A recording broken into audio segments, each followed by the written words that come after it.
சங்கீதம் 103 அதிகாரம் 5வது வசனம், நன்மையினால் உன் வாயை திருப்தியாக்குகிறார்.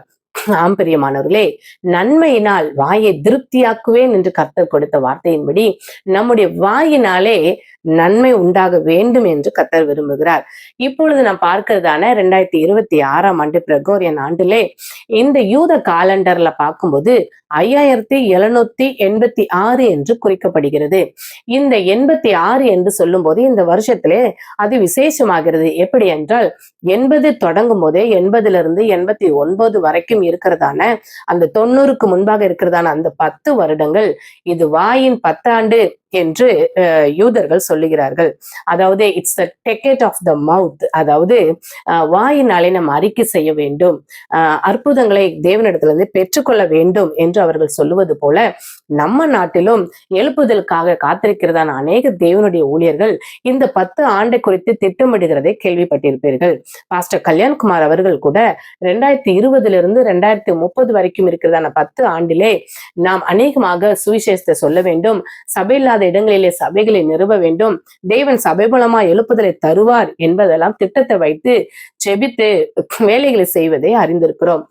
ஆம் பிரியமானவர்களே, இந்த 10 வருஷத்துல இன்றைக்கு நம்ம 6வது வருஷத்துல இருக்கிறோம். மீது இருக்கிற 4 வருடங்களும் எழுப்புதலுக்கு முன்பாக இந்த வருஷத்துல தேவன் கொடுத்த அந்த வார்த்தையின்படி வாயினாலே அறிக்கை செய்யுங்கள்.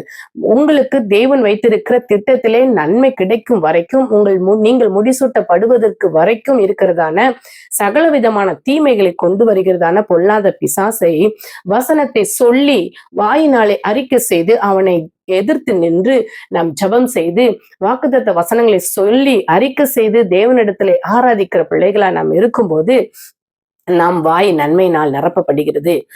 ஆத்துமாக்களினாலே கர்த்தர் இந்த வருஷத்திலே உங்களை கனப்படுத்தி முடிசூட்ட போகிறார். ஆம்பரியமானவர்களே, மேலும் இந்த 2026ஆம் வருஷம் என்று சொல்லப்படுகிறதான இந்த வருஷம் ஒரு விசேஷமாய் இருக்கப்படுகிறது. ஏனென்றால் 26 என்று சொல்லப்படுகிறதான அந்த நம்பர் யூப்ரோல பார்க்கும்போது அது யாவே தேவனை குறிக்கிறதா இருக்கிறது.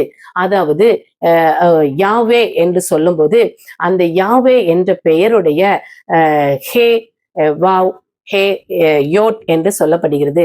YHWH என்று சொல்லப்படுகிறதான அந்த ஆல்பபெட், அதாவது ஈப்ரு ஆல்பபெட்டினுடைய வரிசை 5+6+5+10 என்று 26 என்று வருகிறது. அந்த யாவே அப்படின்ற வார்த்தையுடைய கூட்டுத்தொகை 26 வருவதனாலே இந்த வருஷம் யாவே ஆண்டாக இருப்பதாக கணிக்கப்படுகிறது. ஆவிக்குரிய இஸ்ரவேலர்களாகிய நாமக்கும் அந்த ஒரு நிச்சயமாய் பலன் உண்டு. ஆகவே அருமையான தேவனுடைய பிள்ளைகளே, இந்த 26வது வருடம் யாவே ஆண்டாக நாம் எடுத்துக்கொண்டு நம் வாயினாலே அறிக்கை செய்து நாம் சுதந்திரித்துக் கொள்ள வேண்டியதை சுதந்திரித்துக் கொண்டு நிச்சயமாய் கர்த்தர் இந்த வருஷத்திலே உங்களை முடிசூட்ட போகிறார், கௌரவப்படுத்த போகிறார், கனப்படுத்த போகிறார். இதுவரை செய்த நன்மைக்கு, இதுவரை செய்த ஜபத்திற்கு, இதுவரை செய்த ஊழியத்திற்கு ஏற்ற ஒரு அறுவடை ஆண்டாக, ஒரு பலனை கொடுக்கிற ஆண்டாக, கனத்தை கௌரவப்படுத்துகிற ஆண்டாக இந்த வருஷம் நிச்சயமாய் உங்களுக்கு இருக்கும் என்பதிலே நீங்கள் நிச்சயமாய் நம்ப வேண்டும். ஆகவே இந்த 2026ஆம் வருஷம் யாவே தேவன் நம்மளை ஆசீர்வதித்து நடத்துவாராக. நாம் ஜெபிப்போம். பரிசுத்தமல்ல நல்ல தகப்பனே, நமக்கு நன்றி செலுத்துகிறோம்.